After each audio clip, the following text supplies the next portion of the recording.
রোজ রোজ কিন্তু ব্রেড খেতে ভালো লাগে না, তাই ব্রেড দিয়ে নতুন একটা রেসিপি করে দেখাবো তোমাদের।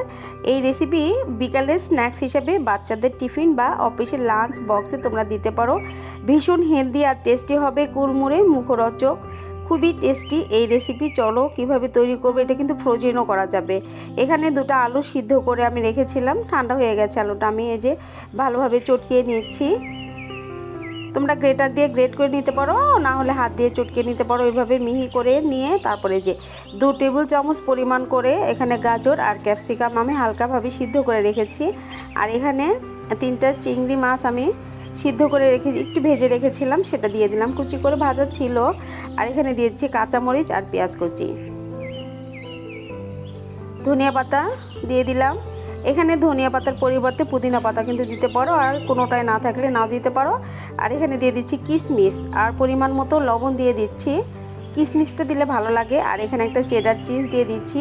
এই চেডার চিজটাও কিন্তু তোমরা স্কিপ করে নিতে পারো, চাইলে তোমরা মজরেলা চিজ দিতে পারো, নাহলে ঘরে কাটা ছানাও কিন্তু এখানে ব্যবহার করতে পারো। খুব সুন্দর করে মাখিয়ে নিতে হবে। মাখিয়ে দেখো এই যে এখানে আমি 5-6টা ব্রেড এখানে রেখেছি। এটা এখন এই ধারগুলো কেটে নেব। ধারগুলো দিয়ে কিন্তু খুব সুন্দর করে ব্রেড ক্রাম্ব বানানো যায়, বা যে কোনো পাকোড়াতে তোমরা পেঁয়াজ দিয়ে একটা সুন্দর ডিম দিয়ে একটা পাকোড়া করা যায়, সেটাও করে নিতে পারো। এটা এমনি এমনিও খেতে পারো। দেখো এই যে ছোট ছোট করে এই ব্রেড পকেটগুলো আমি বানাবো, সেই জন্য একদম ছোট করে পিস করে নিতে হবে। এই ব্রেডটা আমি যে 4 টুকরা করে নিলাম, ছোট ছোট করে কেটে নিলাম, মানে 4 টুকরা করে নিলাম। চাইলে তোমরা বড় রাখতে পারো এটা। দেখো এই যে আলুর সেই পুরটা খুব ভালোভাবে দিয়ে এরকমভাবে যে একটু চাপ দিয়ে লাগিয়ে দিতে হবে। সবগুলো আমি এভাবে তৈরি করে নিচ্ছি। এখানে একটা বেটার করে নিতে হবে। এখানে দিয়ে দিচ্ছি 1/4 কাপ ময়দা আর 1/4 কাপ দিয়ে দিচ্ছি কর্নফ্লাওয়ার। আর এখানে বেসন দিয়ে দিচ্ছি, সব 1/4 কাপ করে দিতে হবে। চাইলে তোমরা চালের গুঁড়ো, বেসন বা ময়দা যে কোনো একটা দিয়ে করতে পারো। দিয়ে দিচ্ছি একটা ডিম, আর এখানে শুকনো মরিচের গুঁড়া দিয়ে দিলাম। লবণ দিয়ে দিচ্ছি, স্বাদ মতো লবণ দিয়ে দিতে হবে। আর এখানে আমি এই বেটারটা মাখাবো দুধ দিয়ে।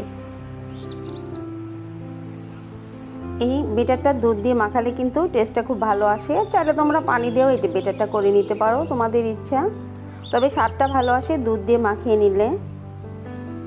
দেখো এই যে ঘন একটা বেটার করে নিতে হবে, খুব পাতলা কিন্তু হবে না, ঘন একটা বেটার করে নিতে হবে। এখন দেখো এই যে এখানে ব্রেড ক্রাম্ব রেখেছি আমি, এখন কাঠিতে গেঁথে নিতে হবে। এমনি এমনি তোমরা কাঠি ছাড়াও কিন্তু এটা ভাজতে পারো, তবে কাঠিতে গেঁথে নিচ্ছি, একটু দেখতে ভালো লাগবে, বাচ্চারা অনেক আগ্রহ করে খেয়ে নেবে, দেখতে ভালো লাগবে। এই জন্য আমি যেভাবে দেখো যে কাঠি দিয়ে 2টা করে একসাথে গেঁথে নিচ্ছি। খেতে যে এত অপূর্ব হয়, তোমরা একবার বানিয়ে খেলে কিন্তু তোমরা এই যে প্রায় বানিয়ে খেতে চাবে, এতটাই মজা হয় এটা, এই স্ন্যাক্সটা। দেখো এই যে এইভাবে এখন বেটারে ভালোভাবে কোট করে নিতে হবে। বেটারটা যেন সব দিকই খুব ভালোভাবে কোট হয়ে যায়। এই তো এখন আমি এই যে ব্রেড ক্রাম্বে ভালোভাবে গড়িয়ে নেব। এই বেটারটা না করে কিন্তু শুধু ডিম, লবণ দিয়ে একটু কর্নফ্লাওয়ার দিয়ে ফেটিয়েও কিন্তু এভাবে কোট করে তোমরা এই যে ব্রেড ক্রাম্বে গড়িয়ে ভাজতে পারবে। তবে এই বেটারটাতে কোট করলে কিন্তু খুব ক্রিস্পি হয়, যেহেতু এখানে কর্নফ্লাওয়ার আছে, ময়দা আছে, বেসন আছে, খেতেও ভালো লাগে, খুব ক্রিস্পি হবে। অনেক ঘন্টা, মানে 2-3 ঘন্টা যাবত এটা একদম ক্রিস্পি থাকবে।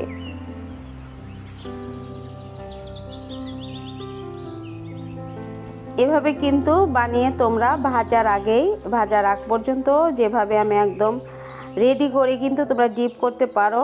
ডিপ করে বাচ্চাদের টিফিন বা লাঞ্চ বক্সে তোমরা দিয়ে দিতে পারো। খেতে ভীষণ টেস্টি হয়, একদম মুখরোচক একটা রেসিপি। আশা করছি তোমাদের কাছে অনেক বেশি ভালো লেগেছে। একদম ইউনিক একটা রেসিপি, ঘরে থাকা উপকরণ দিয়ে কিন্তু তোমাদের এত চমৎকার স্বাদের একটা রেসিপি করে দেখালাম। আশা করছি ভালো লেগেছে তোমাদের।